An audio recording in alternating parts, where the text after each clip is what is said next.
Assalamualaikum warahmatullahi wabarakatuh. Bismillahirrahmanirrahim. Alhamdulillahirabbil alamin. Wa bihi nasta'in wala umuri dunya waddin.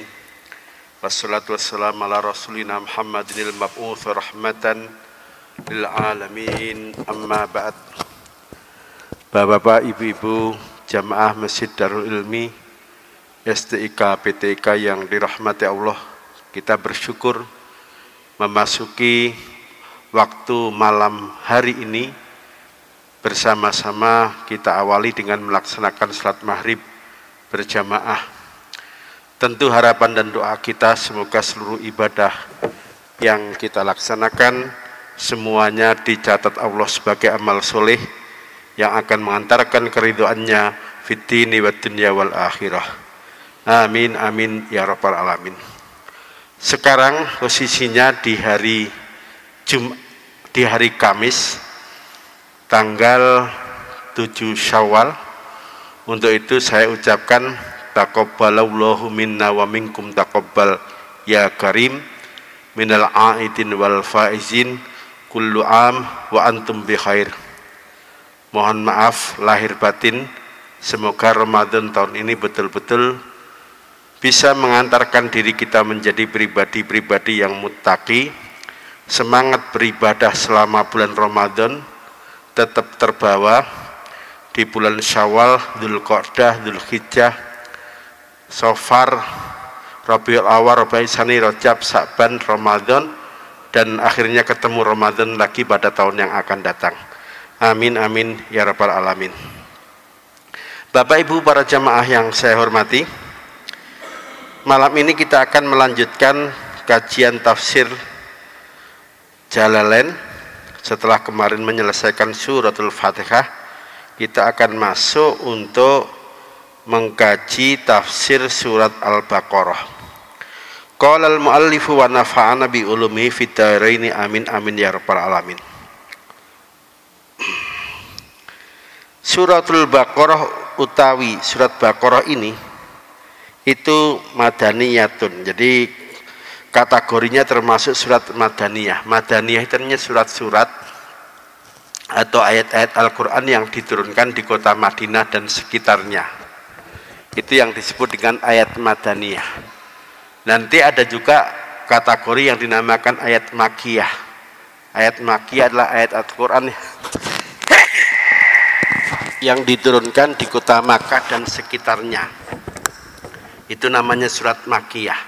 Jadi ulama tafsir membagi lokasi di mana ayat Al-Quran diturunkan itu dibagi menjadi dua kelompok besar, makiyah dan madaniyah. Dan nanti ada tambahan penjelasan ciri-ciri surat makiyah, ayatnya pendek-pendek, misalnya di juz ke-30 itu. Kemudian permulaan ayat dimulai dengan panggilan ya ayyuhan nas, untuk menunjukkan bahwa di periode Mekah di situ belum ada penggolongan yang signifikan antara muslim, mukmin, apalagi muttaqi. Maka yang disentuh adalah sisi kemanusiaannya. Kemudian karena disebut makiyah, ya ayat-ayat itu berarti turun di sekitar Makkah, di kota Makkah dan sekitarnya. Makkah itu levelnya kecamatan, jadi kota kecamatan ya. Cuman ya kita tahu sekarang Mekah luar biasa, pembangunannya sangat maju, dan ini tentu menjadikan kita yang pernah sampai Mekah selalu pengen untuk kembali. Sementara surat Madaniyah, yang pertama tentu dipahami itu ayat diturunkan di kota Madinah dan sekitarnya. Madinah, kota-kota yang dekat dengan Madinah, misalnya Tabuk, itu kategorinya ikut Madaniyah itu. Kemudian karena di Madinah itu sudah mulai dikaji tentang hukum-hukum, maka yang menjadi objek, dan dipanggil dalam ayat Madaniyah itu tidak lagi ya ayyuhan nas, tapi sudah pindah panggilannya dengan mengacu kepada kelompok yang sudah dianggap memiliki keimanan yang mantap. Jadi biasanya ayat-ayat madaniyah itu dimulai dengan ya ayyuhalladzina amanu. Kemudian ciri yang ketiga, suratnya panjang-panjang. Ayatnya panjang dan suratnya panjang-panjang.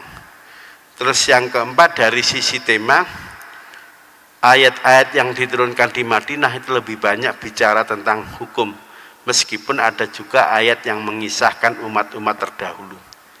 Nah, semua yang saya jelaskan tadi bisa diketemukan di buku-buku yang menjelaskan tentang ulumul Quran.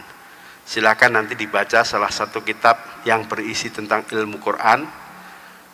Salah satunya yang populer banyak dibaca di pesantren adalah Al-Itqan fi Ulumil Quran yang ditulis oleh Imam Asyuti yang sekaligus menulis kitab tafsir Jalalain ini. Saya kira itu sebagai pengantar, dan mari kita lihat bagaimana pesan-pesan penting di surat Al-Baqarah ini. Al-Baqarah secara harfiah maknanya sapi betina. Kenapa dinamakan surat ini surat nomor 2 dalam urutan surat-surat Al-Quran yang dalam Quran ada 114 dinamakan suratul Baqarah? Itu karena dalam surat Al-Baqarah nanti ada kisah tentang peristiwa pembunuhan, tetapi yang membunuh ternyata punya alibi, sampai kemudian pembuktian siapa pelaku pembunuhan itu nanti bisa terungkap.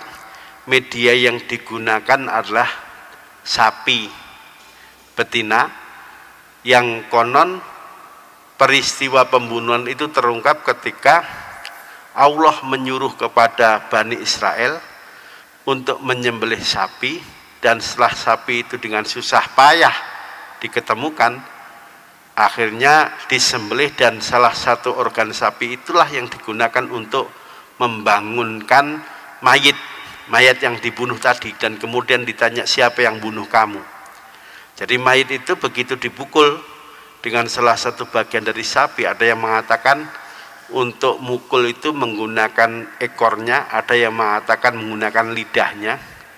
Setelah mayat yang sudah terbujur kaku dipukul, bangkit lagi, hidup lagi. Begitu hidup ditanya siapa yang bunuh kamu, itu loh yang bunuh saya, si fulan. Setelah ditanya dan jawab gitu, akhirnya mayitnya balik lagi menjadi mati. Jadi itu kisah, sepenggal kisah dalam surat Al-Baqarah, surat urutan nomor 2 yang artinya sapi betina. Selain itu dalam surat Al-Baqarah nanti banyak menceritakan tentang apa sih kriteria seseorang itu layak disebut muttaqi.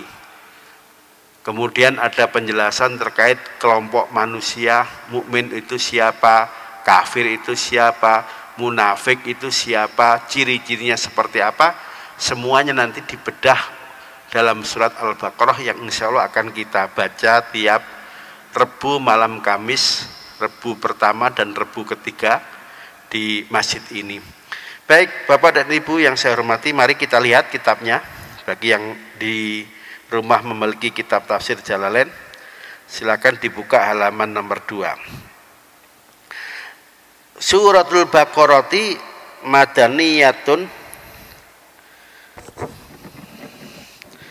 mi'atani wasittu ausab'u wasamanuna ayatan.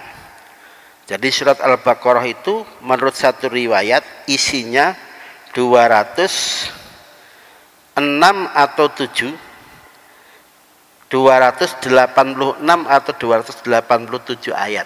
Jadi dalam hal berapa jumlah ayat dalam suratul Al-Baqarah, ternyata ulama enggak satu kata. Ada yang ngitung jumlah ayatnya 286, tapi ada juga ulama tafsir yang ngitung jumlah ayat dalam suratul Baqarah itu 287 ayat.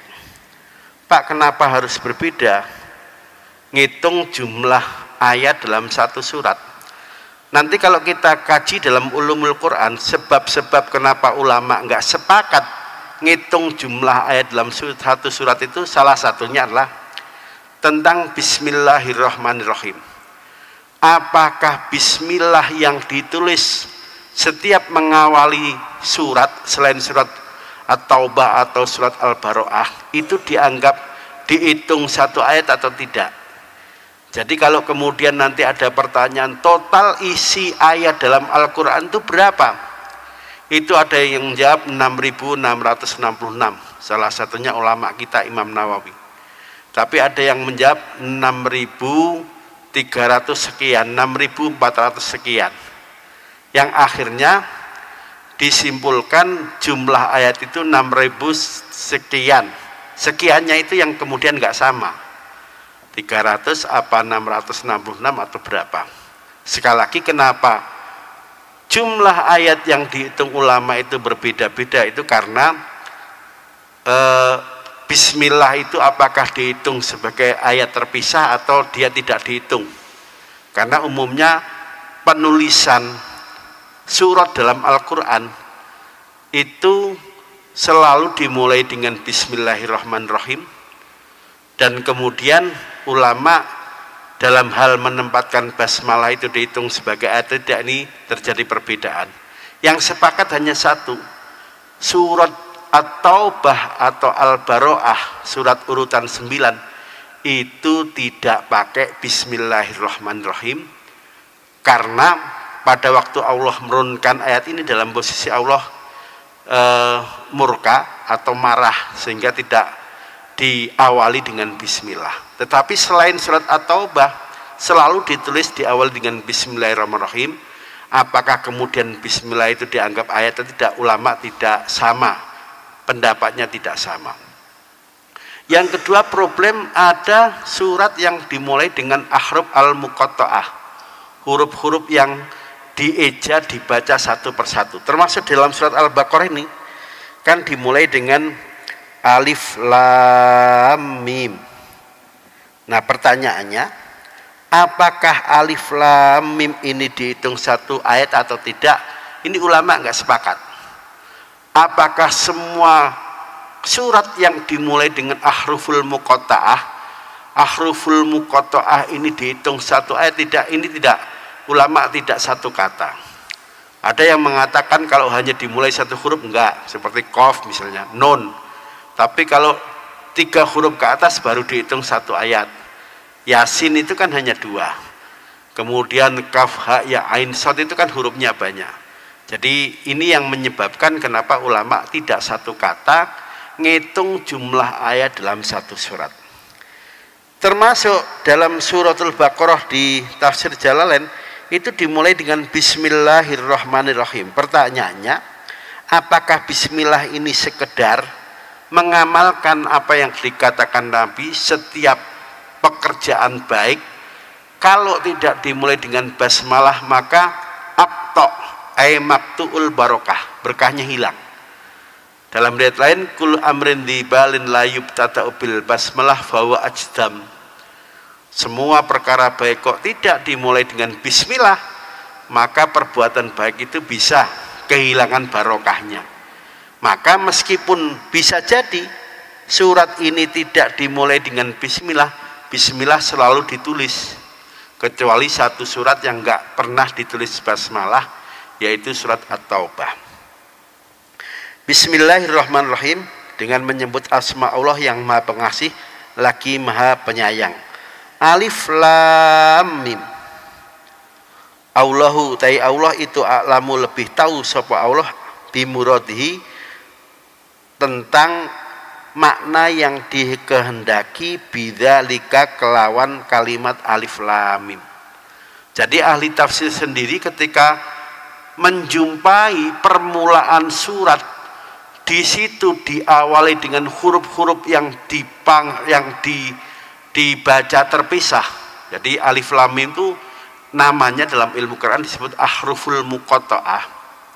Pak, itu maknanya apa sih kok alif lam mim?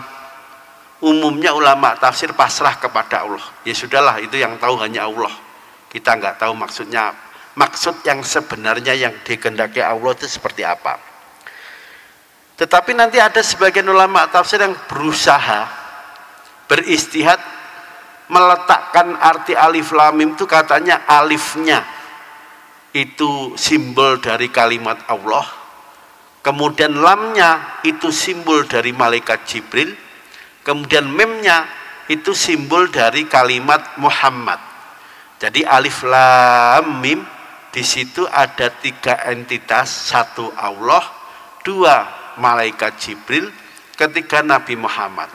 Pak, apakah itu pasti benar maknanya begitu? Lagi-lagi ulama mengatakan wallahu alam. Kita pasrah saja apa kira-kira makna dari alif lam mim itu. Dzalika ai hadza. Jadi dzalika itu biasanya digunakan sebagai isim isyarat, objeknya posisinya dianggap jauh. Dalam bahasa kita ya, dzalika utawi itu loh, itu dzalika. Tapi para ulama tafsir meskipun di sini diungkap dengan isim isyarat dzalika, tapi maknanya adalah hadza, untuk menunjukkan kedekatan orang itu dengan Al-Qur'an. Jadi dzalika ai hadza al-kitabu, kitab ini alladzi yaqra'uhu Muhammadun, alladzi yakni kitab Al-Qur'an, yaqra'uhu yang membaca kepada Alkitab sapa Muhammadun Nabi Muhammad, itu la raiba, tidak ada keraguan, ai la syakka, maksudnya tidak ada keraguan, fihi dalam kitab, annahu, bahwa sesungguhnya kitab Al-Qur'an itu min indillahi, bersumber dari Allah Subhanahu wa taala.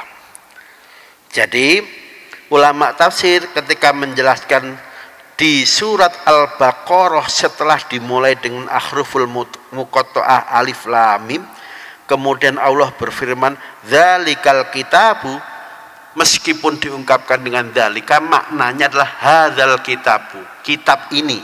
Jadi tidak diartikan kitab itu ya. Kalau kitab itu tuh kesannya jarak antara orang dengan Al-Qur'an sangat jauh. Tapi begitu pengertian dzalika itu maknanya hadza, seakan-akan antara orang Islam dengan Al-Qur'an itu tidak terpisahkan dengan jarak, sangat dekat. Jadi kitab Al-Qur'an ini yang biasa dibaca Nabi Muhammad, sungguh penjelasannya, isinya tidak ada keraguan sama sekali kalau Quran itu sumbernya dari Allah. Pak, gimana kalau ada tuduhan katanya Quran itu bukan bersumber dari Allah, tapi bikinan Nabi Muhammad? Tuduhan semacam itu di awal-awal sempat muncul, terutama disampaikan oleh orang-orang Makkah yang masih belum beriman. Jadi konon mereka nuduh beberapa saat sebelum Nabi mendapatkan wahyu, Nabi Muhammad suka melakukan tahanus, melakukan riyadhah, berada di gua Hira. Itu konon tuduhannya orang-orang kafir Quraisy, Nabi Muhammad lagi merancang satu kitab suci untuk dijadikan pedoman bagi umat Islam. Jadi dituduh begitu. Padahal Nabi Muhammad itu sengaja dibuat oleh Allah orangnya ummi. Ummi itu maksudnya Nabi Muhammad tidak bisa baca, tidak bisa nulis. Jadi itu pengertian ummi. Meskipun pengertian ummi sendiri di antara ulama itu tafsirnya juga macam-macam. Ada yang meletakkan makna ummi, pertama Nabi Muhammad itu nggak bisa baca, nggak bisa nulis. Ada juga yang memahami makna ummi itu Nabi nggak bisa nulis, dalam arti nulis semacam tulisan yang bukan ngitung. Kalau ngitung Nabi tahu, Nabi bisa, katanya begitu. Tapi ada juga yang mengatakan ummi itu yang dilihat umatnya Nabi Muhammad. Dasarnya apa? Ada hadis, nahnu ummatun ummiyah, la naqra wa la naktub, as-sahru hakadha hakadha. Umumnya umat Islam itu memang nggak pandai baca, nggak bisa nulis. Maka untuk ngitung jumlah hari dalam satu bulan, ya satu bulan tuh jumlah harinya kalau nggak 29 ya 30. Tentu ini konteksnya jumlah hari dalam kalender Komariah. Kalau jumlah hari dalam kalender Syamsiah Itu ada yang 28, ada yang 29, ada yang 30, ada yang 31. Jadi Nabi itu paham bahwa umatnya umumnya tidak bisa baca, tidak bisa nulis. Untuk menjelaskan jumlah hari dalam sebulan, ya sebulan itu kalau enggak 29 isinya 30 hari, simple. Di zaman Nabi juga belum berkembang pesat ilmu terkait ngitung, terutama ngitung untuk memulai awal Ramadan atau hari raya. Berbeda dengan zaman sekarang, apalagi dibantu ada kalkulator, ada komputer. Bahkan Muhammadiyah atau negara Singapura itu bisa ngitung kira-kira tahun 3000 Ramadannya jatuh hari apa, bulan apa, tanggal berapa. Dengan tabel, dengan rumus ilmu astronomi mereka bisa memperkirakan. Jangankan memperkirakan awal bulan, awal hari raya, sampai di tahun 2022 nanti dalam 1 tahun itu terjadi gerhana matahari berapa kali, matahari rembulan berapa kali, jatuhnya di tanggal apa, di hari apa, bulan apa, itu bisa diprediksi. Jadi makin ke sini karena makin canggihnya alat, makin canggihnya alat untuk ngitung, peristiwa alam itu bisa dihitung dan bisa diprediksi jauh-jauh hari. Dan saya kira di Indonesia itu kita punya banyak ulama yang sangat ahli di bidang ilmu astronomi. Nah, di era Nabi ilmu astronomi belum banyak berkembang. Maka ketika Nabi ingin ngajari umatnya besok puasa atau besok lebaran, caranya cukup dengan melihat posisi hilal di barat. Kalau menjelang maghrib hilal itu dilihat dan kemudian nampak, ya sudahlah besok kita puasa Ramadan, kata Nabi. Sebaliknya kalau misalnya nggak nampak, apa karena cuaca buruk atau hujan, maka umur bulan Sya'ban digenapkan menjadi 30 hari. Sama ketika akan memulai puasa sah Idul Fitri tanggal 1 Syawal, Nabi di tanggal 29 Ramadan ngajak umat Islam untuk melakukan ru'yah. Coba itu lihat ada hilal nggak? Kalau hilal bisa dilihat berarti puasanya 29 hari, besok lebaran. Tapi kalau gagal dilihat dengan mata telanjang, hilal itu enggak nampak, maka Nabi biasanya pesan, sudah kalau gitu sempurnakan bilangan bulan Sya'ban 30 hari. Atau sempurnakan bilangan hari dalam bulan Ramadan 30 hari, besok baru lebaran. Fa in humma alaikum fa akmilu iddata Sya'ban 30. Jadi kalau pas di tanggal 29 gagal untuk melakukan ru'yah, Nabi pesan ya sudah kalau gitu umur bulan Sya'ban genapkan 30 hari atau umur bulan Ramadan genapkan 30 hari, besok baru lebaran. Jadi berangkat dari apa yang dikatakan dalam banyak sejarah bahwa Nabi itu orangnya umi, memahami arti umi sendiri saja itu ulama ternyata tidak satu kata. Ada yang mengartikan Nabi itu umi dalam arti nggak bisa baca, nggak bisa nulis. Ada yang mengatakan Nabi itu nggak bisa nulis tapi bisa baca. Ada juga pendapat Nabi betul nggak bisa ngitung, nggak bisa baca, tapi kalau urusannya duit Nabi tahu, misalnya begitu. Sama kakek-kakek kita tuh, nenek kita, ada yang buta huruf nggak bisa baca, tapi begitu dikasih duit ngerti ini, oh ini 1000, ini 10.000. Jadi ternyata seperti itu. Nah kemudian muncul pertanyaan kritis begini, apa sih Pak rahasianya kenapa Nabi Muhammad dibuat umi? Padahal Nabi Muhammad itu kan orangnya sangat cerdas, fatonah. Sebab syarat menjadi Nabi itu harus cerdas.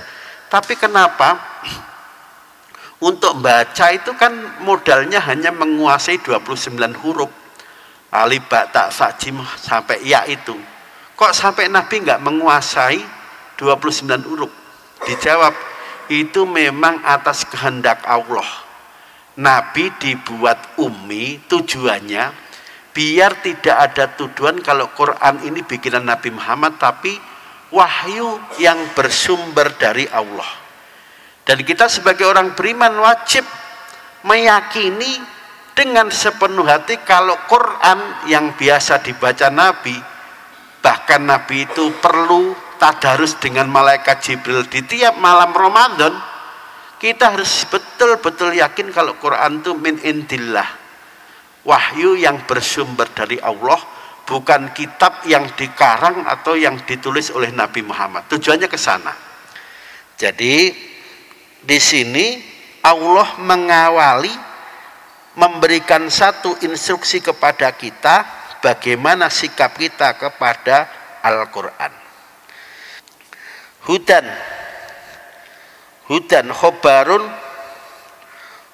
khobarusanin aihatin. Jadi kan di sini di awal dengan dzalikal kitabu la raiba fih hudan lil muttaqin. Hudan itu sekaligus Al-Quran berfungsi sebagai kitab hidayah. Khobarusanin, hudan di sini menjadi khobar dari mubtada, khobar yang kedua. Yang maknanya meskipun berbentuk masdar, maknanya adalah hadin. Jadi isim fa'il. Jadi Al-Quran ini yang tidak ada keraguan di dalamnya bahwa Quran itu merupakan wahyu Allah, itu hudan sebagai kitab yang menunjukkan, nah, kurang lebih artinya begitu. Bagi siapa? Lil muttaqin, bagi orang-orang yang bertakwa. As-sairina ila taqwa bimtisalil awamiri wastinabin nawahi. Jadi Al-Quran ini menjadi kitab hidayah bagi orang-orang yang bertakwa. Orang-orang yang bertakwa itu ya orang-orang yang selalu berjalan menuju ketakwaan kepada Allah. Caranya bimtisalil awamiri, selalu mengerjakan semua perintah-perintah Allah, wastinabin nawahi, dan selalu menjauhi semua larangan-larangan Allah. Jadi seperti itu. Sebab ketika orang itu sudah mampu menjalankan semua perintah-perintah Allah dan menjauhi semua larangan-larangan Allah, litiqaihim bidzalikan nar, maka orang itu akan mendapatkan jaminan dia selamat dari jilatan api neraka. Berarti yang disebut takwa itu apa sih, Pak? Takwa itu adalah kesediaan diri kita sebagai manusia untuk melaksanakan semua yang diperintahkan Allah dan menjauhi semua yang dilarang oleh Allah. Itu esensi ketakwaan. Nah, ketika orang itu sudah menjadi karakter untuk tidak berani meninggalkan perintah-perintah Allah dan menjadi karakter selalu menjauhi apa yang dilarang oleh Allah, maka orang itu sebetulnya sudah pantas orangnya disebut muttaqi. Dan perintah untuk bertakwa ini selalu diulang-ulang. Ada yang perintahnya harian, asal kita baca Quran, bacanya serius, paham isinya, perintah agar kita bertakwa itu akan diketemukan di banyak ayat. Tetapi nanti ada satu saat di mana kita diingatkan orang lain untuk selalu bertakwa. Misalnya pada hari Jumat kita ikut sholat Jumat, khotib yang menyampaikan khutbah itu wajib, karena ini termasuk rukun khutbah. Dalam khutbah itu ada wasiat bittaqwa. Jadi rukun khutbah itu dalam khutbah Jumat ada namanya membaca hamdalah. Minimal ya alhamdulillah, segala puji bagi Allah. Setelah membaca hamdalah, khotib wajib membaca sholawat. Minimal Allahumma sholli ala nabi, Allahumma sholli ala nabiyina Muhammad. Kalau agak panjang boleh. Nah, rukun yang ketiga dalam khutbah, baik khutbah Jumat, khutbah Idul Fitri, dan yang lain-lain, wajib khotib mengingatkan agar jamaah meningkatkan ketakwaan. Minimal redaksinya ittaqullah. Tapi biasanya khotib-khotib itu nanti menjelaskan definisi bertakwalah kalian dalam arti itu artinya penjelasan definisi. Kita selalu melaksanakan perintah-perintah Allah dan selalu menjauhi semua larangan-larangan Allah. Nah, rukun khutbah membaca hamdalah, membaca sholawat, dan wasiat bittaqwa ini wajib diulang baik di khutbah pertama atau di khutbah kedua. Kok ada khotib di khutbah pertama lupa nggak baca sholawat, atau pindah masuk khutbah kedua setelah duduk sejenak dia lupa tidak wasiat bittaqwa, maka rukun khutbahnya karena nggak terpenuhi, khutbahnya dihukumi batal. Kalau jamaahnya tahu tadi khotibnya lupa nggak baca sholawat atau lupa nggak wasiat bittaqwa dalam kedua rukun khutbah pertama dan kedua, maka yang tahu nanti wajib ngingetin. Apakah ngingetin ke khotibnya atau ngingetin ke takmir masjid? Tadi khutbahnya itu gagal. Lah kenapa kok gagal? Gara-gara khotibnya lupa nggak mengingatkan untuk wasiat kepada Allah. Terus kalau khutbahnya batal, kemudian gimana jumatannya? Ya jumatannya ikut batal. Berarti kalau jumatannya batal, apa yang dilakukan? Ganti sholat duhur. Makanya masjid-masjid itu perlu nyari khotib yang profesional, yang ngerti tentang syarat khutbah, wajibnya khotib, termasuk rukunnya khutbah. Kenapa? Sebab kalau khotib sampai nggak paham rukun khutbah itu apa saja, syarat khotib itu apa saja, dia khawatirkan khutbahnya gagal. Begitu khutbahnya gagal, maka jumatannya dianggap tidak sah. Setelah dinyatakan tidak sah, maka yang hadir di masjid itu wajib mengganti dengan sholat duhur. Jadi aturannya begitu. Nah, sekali lagi bahwa wasiat bittaqwa itu ada yang harian, ada yang mingguan. Yang mingguan misalnya pas waktu ikut sholat Jumat. Ada juga di momen-momen lain, misalnya ketika orang itu nikah, kan ada khutbah nikah. Sama dalam khutbah nikah itu juga ada wasiat bittaqwa. Yang intinya kita disuruh bertakwa kepada Allah itu kalau mau dijabarkan, kita harus rela untuk menjalankan semua perintah-perintah Allah dan harus bersedia untuk meninggalkan semua larangan-larangan Allah. Itu esensi yang dinamakan dengan takwa. Jadi seperti itu.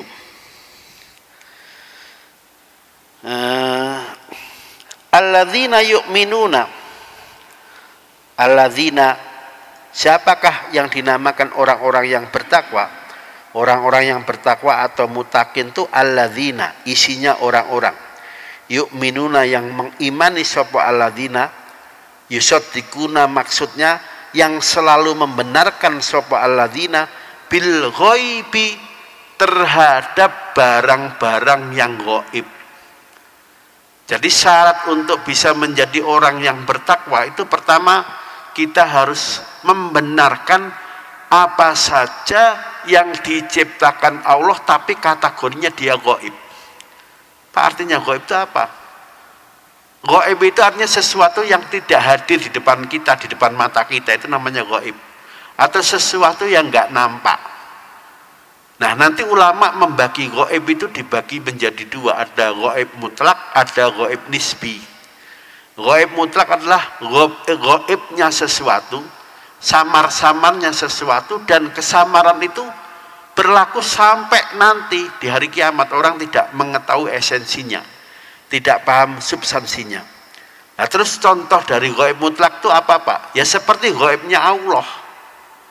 Manusia biasa itu tetap memposisikan Allah sebagai zat yang gaib, nggak pernah bisa lihat, nggak pernah bisa menyaksikan dengan mata telanjang. Ada nggak Pak orang yang ngotot pengen lihat Allah secara langsung pakai mata telanjang? Jadi dia itu tidak akan mau mengimani Allah selagi Allah tidak nongol dulu. Kalau Allah selamanya gaib, saya nggak mau mempercayai. Jawabannya orang yang ngeyel ini pernah ada dalam sejarah. Siapa? Kaumnya Nabi Musa. Jadi kaumnya Nabi Musa itu orang-orang Bani Israel yang ngeyel. ya Musa lan nu'mina laka hatta narallaha jahrotan. Nabi Musa, kami nggak mau mengimani Tuhanmu itu selagi Tuhanmu itu nongol dan kemudian kami lihat pakai mata telanjang. Nah, ini kan berarti orang ngeyel tuh. Sudah dikasih tahu, yang penting hubunganmu dengan Allah, tempatkan Allah sebagai zat yang gaib secara mutlak. Karena Allah itu ditempatkan sebagai zat yang gaib secara mutlak, maka manusia selamanya nggak akan bisa melihat Allah dengan mata kepala, nggak bisa. Apa yang terjadi ketika mereka ngotot seperti itu? Nanti dalam ayat lain dijelaskan fa akhadhathumus sa'iqatu wa antum tangdurun. Yang ngel-ngel akhirnya disambar petir. Dalam riwayat disambar petir itu sampai mereka pingsan. Dalam riwayat disambar petir itu sampai mereka mati sesaat. Tapi kemudian atas belas kasihnya Allah, mereka yang dipingsankan atau dimatikan sesaat itu kemudian dibangkitkan lagi. Jadi tugas kita sebagai orang Islam jangan ngeyel kayak umatnya Nabi Musa, Bani Israel. Ngotot pengen lihat Allah yang gaib tadi, nongol sampai bisa dilihat dengan mata telanjang. Gak bisa. Lah terus tugas kita ngapain, Pak? Ya sudah, yusodikunya saja. Yakini Allah itu ada, Allah itu wujud, tapi wujudnya dalam dimensi kegaiban. Hanya seperti itu. Terus gimana, Pak, cara kita menempatkan diri kita? Nanti dalam ilmu tasawuf diajari, sudahlah, hubungan kamu dengan Allah itu kamu berbuat ihsan saja.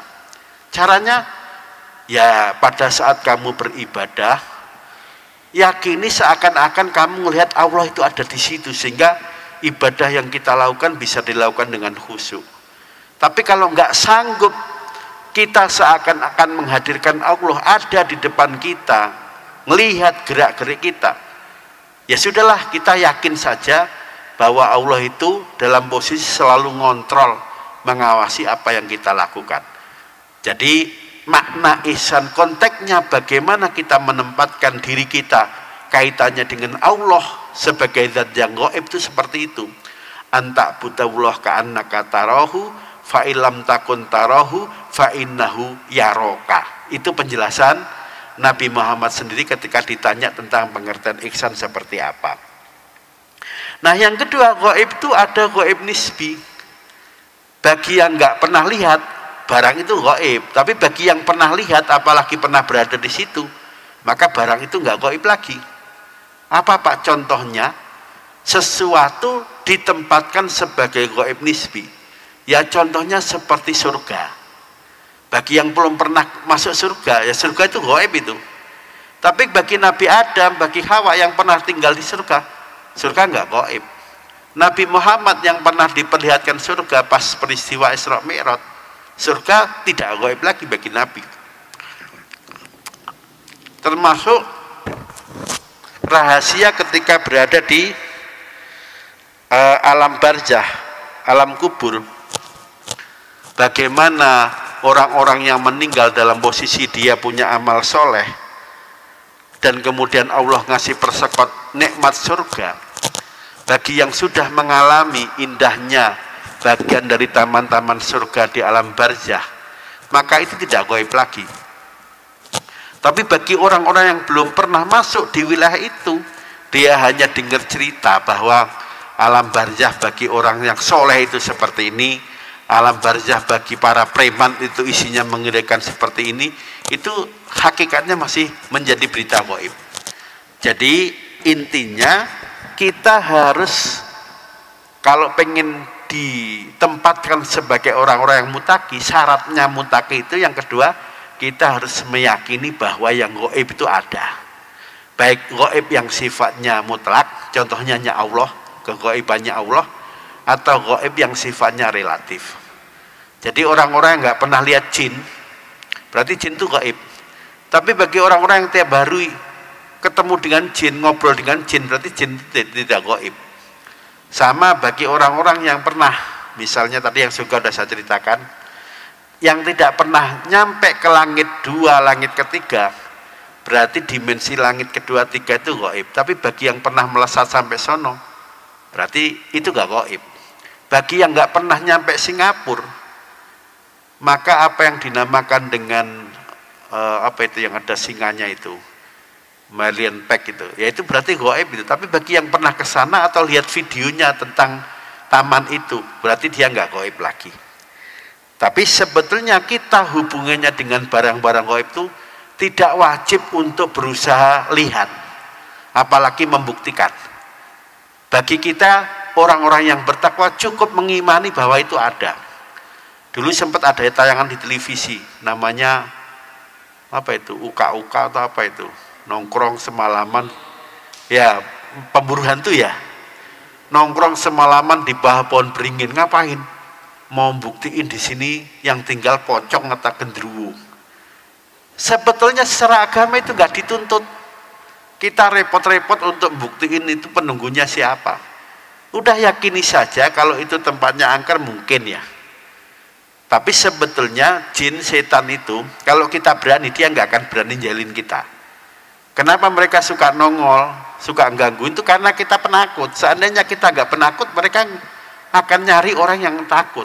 Nah ngapain orang berani dijailin, kan pasti dilawan.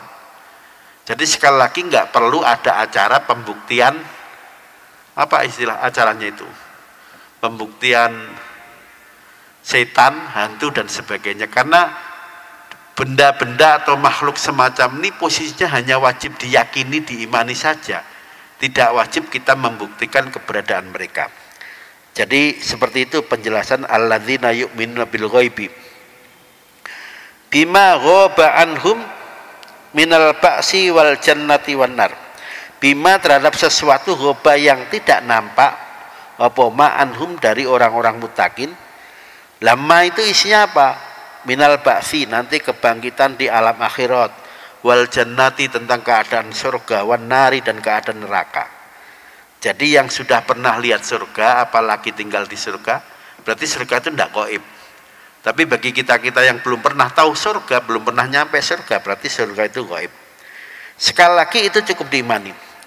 Wa yuqimunas sholata, orang-orang mutakin telah wa yuqimuna, orang-orang yang selalu menegakkan, menjalankan, mendirikan as-sholata, sholat. Ayatu nabiha bihukukiha. Mendirikan sholat itu maksudnya dia mengerjakan sholat bihukukiha dengan memenuhi syarat rukun dan hal-hal penting ketika dia melakukan sholat. Jadi jangan sampai kita sholat itu terjun bebas nggak pakai ilmu. Sholat diatur. Sebelum sholat ada syarat sahnya sholat. Mulai kalau mau sholat itu ya wudhu dulu. Sebelum sholat ya pakai baju yang suci dan nutup aurat. Sebelum sholat kita harus tahu posisi kiblat itu kemana. Ini harus dipahami dan harus dilakukan. Begitu juga setelah kita masuk sholat, maka rukun-rukun sholat semuanya harus dikerjakan. Baca Fatihah itu rukun. Pak, ada orang sholat tapi nggak baca Fatihah gimana? Ya batal. Kemudian duduk tahiyat akhir itu rukun. Kalau duduk tahiyat awal itu sunnah, namanya sunnah abad.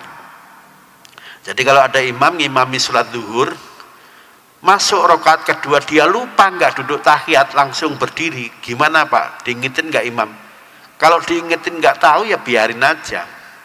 Terus kita begitu tahu imam salah, duduk dulu tahiyat apa langsung ikut imam?